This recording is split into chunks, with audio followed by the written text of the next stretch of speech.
Yusril Izzah Mahendra, Ketua Umum Partai Bulan Bintang, hengkang mundur dari jabatannya sebagai Ketua Umum Partai Bulan Bintang. Lantas guys, apakah Yusril mendapatkan jatah menjadi menteri di kabinet Prabowo Gibran?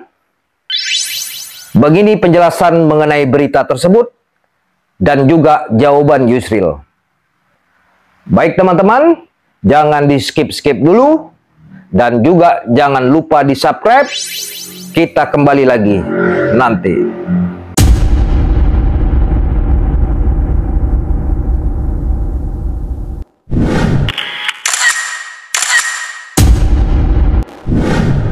Welcome to my channel, Biletong Channel.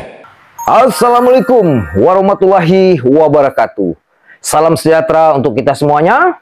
Semoga teman-teman yang menonton channel saya ini diberikan kesehatan yang berlimpah dan juga rezeki yang berlimpah.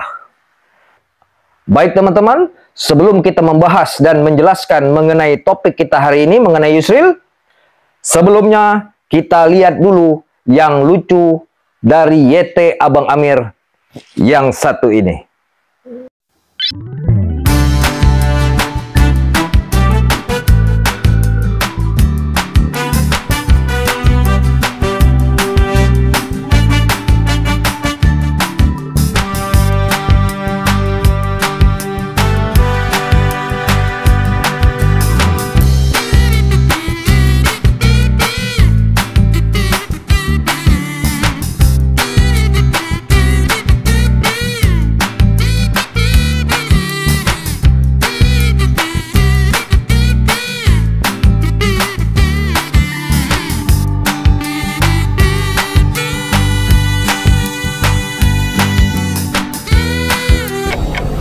Oke guys, Wakil Ketua Dewan Pengarah Tim Kampanye Nasional TKN Prabowo Gibran sekaligus pakar hukum tata negara Yusril Izzah Mahendra mundur dari jabatannya sebagai Ketua Umum Partai Bulan Bintang.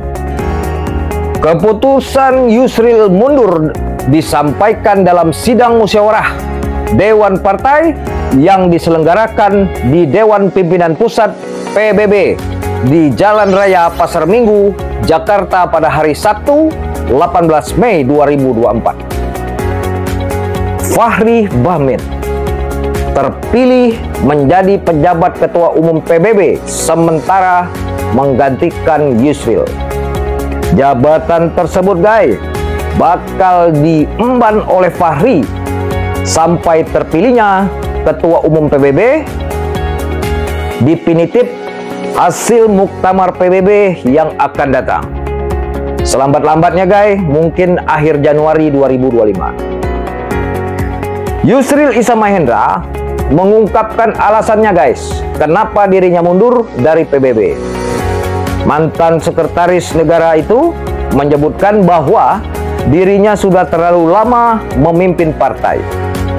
Sejak PBB berdiri pada awal reformasi tahun 1998. Sudah saatnya terjadi regenerasi dalam kepemimpinan PBB, ungkap Yusril kepada media. Meskipun demikian guys, Yusril mengatakan bahwa dirinya akan tetap aktif di politik dalam kapasitasnya sebagai pribadi dengan latar belakang akademisi dan juga orang punya pengalaman panjang tanpa dibatasi oleh keterikatan ya dengan sebuah partai politik. Lantas guys, apakah mundurnya Yusril Izzah Mahendra dari Partai Bulan Bintang ini dikarenakan Yusril bakal menjadi menterinya di kabinet Prabowo Gibran? Tentunya hal ini guys masih belum jelas. Yang jelas mundurnya Yusril dari Partai Bulan Bintang baru memunculkan isu guys. Yusril disebut-sebut akan menjadi jaksa agung di pemerintahan Prabowo Gibran. Akan tetapi guys, Yusril menepis isu itu. Ia memastikan bahwa tidak ada kaitannya dirinya mundur dari PBB dengan isu menjadi jaksa agung. Pernyataan Yusril ini benar adanya guys, karena Ketua Harian Partai Gerindra Suhmi Ahmad menegaskan kepada media bahwa belum ada pembahasan mengenai siapa aja yang akan menjadi menteri di kabinet pemerintahan Prabowo Gibran ke depan. Sementara itu guys, Ketua Umum Partai Bulan Bintang yaitu Fahri Bamid pada hari Rabu 22 Mei 2024 kepada media mengatakan bahwa Yusril Iza Mahendra, politisi asal Bangka Belitung ini menjadi kandidat yang kuat untuk mengisi jabatan menteri koordinator bidang politik, hukum, dan keamanan dalam kabinet Prabowo Gibran. Posisi ini dinilai Fahri lebih baik daripada Yusril menjadi Jaksa Agung RI. Tapi kalau ditanyakan kepada saya guys, posisi menteri apa yang cocok dan tepat untuk Yusril Iza Mahendra, saya akan mengatakan yang paling cocok dan tepat untuk Yusril adalah Menteri Sekretaris Negara. Alasannya, selain Yusril adalah seorang pakar hukum tata negara, Yusril juga mempunyai jam terbang pengalaman yang banyak guys dan panjang dalam kabinet dan pemerintahan Republik Indonesia.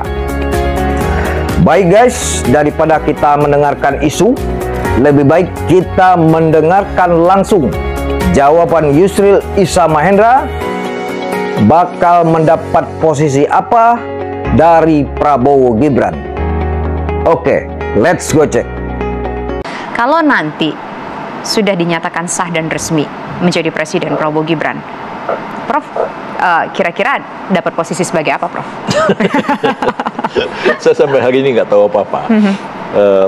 Banyak sih wacana-wacana dan diskusi-diskusi di luar maupun di dalam, tapi saya sendiri nggak pernah terlibat dalam pembicaraan tentang masalah ini secara spesifik, baik dengan Pak Prabowo maupun dengan Pak Gibran sendiri. Jadi saya kadang-kadang malah berolok-olok ya.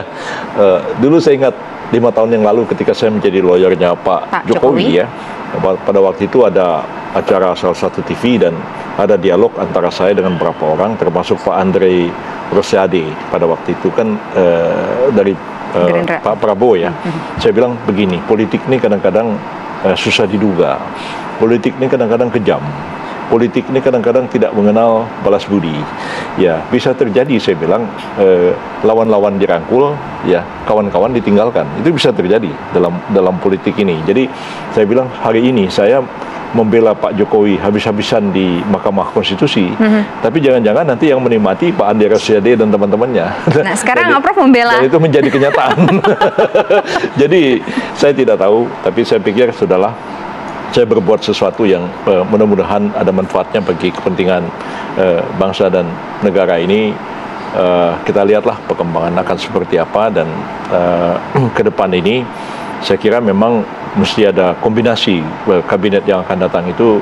Pertama, kombinasi antara orang partai dengan orang non-partai, terutama orang profesional, dan yang kedua adalah antar generasi. Kalau saya kan sudah termasuk generasi tua sekarang. Tapi saya ingat 5 tahun yang lalu tuh, saya pernah melihat Prof pada saat itu saya tengah menunggu Pak Jokowi di luar di Istana Bogor. Prof pada saat itu hadir di sana, kita wartawan menunggu di luar. Kita berpikir bahwa pada saat itu kayaknya Prof nih mau jadi Menkumham pada saat itu. Nah, tapi ternyata kan bukan nama Prof yang pada saat itu terpilih, betul, begitu ya. Dan sampai sekarang Prof masih tetap berada, katakanlah berada setia dengan Pak Jokowi, karena kita tahu Prabowo bersama dengan Gibran, jadi ada garis lurusnya di situ, ada benang merahnya di situ. Prof ini kayaknya orangnya legowo banget ya, Prof ya. Ya, karena memang saya merasa bahwa politik itu hanya salah satu segmen dari hidup saya sendiri. Saya punya minat banyak sekali yang lain ya. Saya minat dunia sastra, saya minat dalam koleksi seni. Saya bisa jadi lawyer, bisa jadi dosen sampai hari ini. Jadi nggak hidup mati saya itu ada di politik seperti itu. Jadi saya pikir kalaupun saya harus masuk ke dalam kabinet ya syukur alhamdulillah, tapi kalau misalnya tidak pun ya tidak apa-apa juga. Jadi saya pikir masih banyak hal yang harus dikerjakan untuk di waktu-waktu yang akan datang. Gitu. Oke guys, kita telah mendengarkan penjelasan dari Yusril Iza Mahendra. Kita akhiri dulu jumpa kita kali ini. Terima kasih teman-teman ya yang telah menonton channel saya ini, dan jangan lupa guys di subscribe, di like, dan juga di komen. Akhir kata saya ingin mengucapkan sampai jumpa lagi. Salam NKRI. Wassalamualaikum warahmatullahi wabarakatuh.